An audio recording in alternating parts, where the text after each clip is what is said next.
പ്രചോദേട്ടൻ എങ്ങനെയാണ് യാത്രകൾ ചെയ്യാൻ ഇഷ്ടമാണോ? കേരളത്തിൽ ഇഷ്ടപ്പെട്ട സ്ഥലങ്ങളൊക്കെ ഏതൊക്കെയാണ്? അല്ല, ഞാൻ ഒരുപാട് സ്ഥലങ്ങൾ യാത്ര ചെയ്യാറുണ്ട്. അപ്പം എനിക്ക് മൂന്നാർ, വാഗമൺ എന്ന് പറയുന്ന എല്ലാവരും ഇഷ്ടപ്പെടുന്ന പോലെ എനിക്ക് മൂന്നാർ ഭയങ്കര ഇഷ്ടമുള്ള ഒരു സ്ഥലമാണ്. പിന്നെ എനിക്ക് ഈ ആലപ്പുഴ ചങ്ങനാശ്ശേരി റോഡ് എന്ന് പറയുന്നത് നമുക്ക് ഏറ്റവും കൂടുതൽ ഇഷ്ടം തരുന്ന യാത്രയാണ്. പ്രത്യേകിച്ച് ചേട്ടന് ഇഷ്ടപ്പെടുന്ന വെച്ചാൽ അവിടെ രമണി ചേച്ചിയുടെ അയ്യര് കളിയാ ഉള്ളത്. അതെന്താണ്? പ്രകൃതി രമണി. പ്രകൃതി രമണി. പ്രചോദേട്ടൻ കണ്ണൂർ നിമിഷം അല്ല, ഞാൻ നമ്മളിപ്പോ കേൾക്കുന്ന വേർഡുകൾ അതിതീവ്ര ന്യൂനമർദ്ദം ഇങ്ങനെയുള്ള സാധനങ്ങൾ, ഇനി അതുപോലെ എന്തെങ്കിലും. അയ്യോ, എന്റെ കള്ളത്തരം മനസ്സിലായോ എല്ലാവർക്കും? രമണി, അങ്ങനെ ഒരു രമണി ഇല്ലല്ലോ അല്ലേ? ഇല്ല.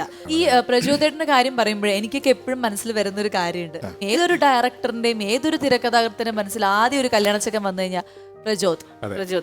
അത്ര നല്ല അറിയോ? ഇപ്പൊ ഒരു 20 വർഷമായിട്ട് കല്യാണ ചെക്കനായിട്ട് അഭിനയിക്കുന്നുണ്ട്. അന്ന് കാണുമ്പോഴും ഇന്ന് കാണുമ്പോഴും ഒക്കെ ഒരേപോലെ ഗ്ലാമർ ഇങ്ങനെ കൊണ്ടുപോകും. പ്രത്യേകിച്ച് വിൻഷീൽഡ് ഇല്ലേ, ഹെയർ സ്റ്റൈൽ. പിന്നെ അതാണ് നമ്മളെ പിടിച്ചു നിർത്തുന്നത്. ആ ഹെയർ സ്റ്റൈൽ അങ്ങനെ കൊണ്ടുപോകുന്നതാണോ അതെയോ അതങ്ങനെ ജനിച്ചപ്പോഴേ എന്റെ ഹെയർ ഇങ്ങനെയാണ്? അതെ അതെ. അല്ല, ജനിച്ചപ്പോഴേ ഈ മുള്ള മുന്നേറെ മുടിയൊക്കെ ആയിരുന്നു. പിന്നെ അത് ഈ പറഞ്ഞ പോലെ ഒന്ന് ഇങ്ങനെ ആയി കിട്ടി.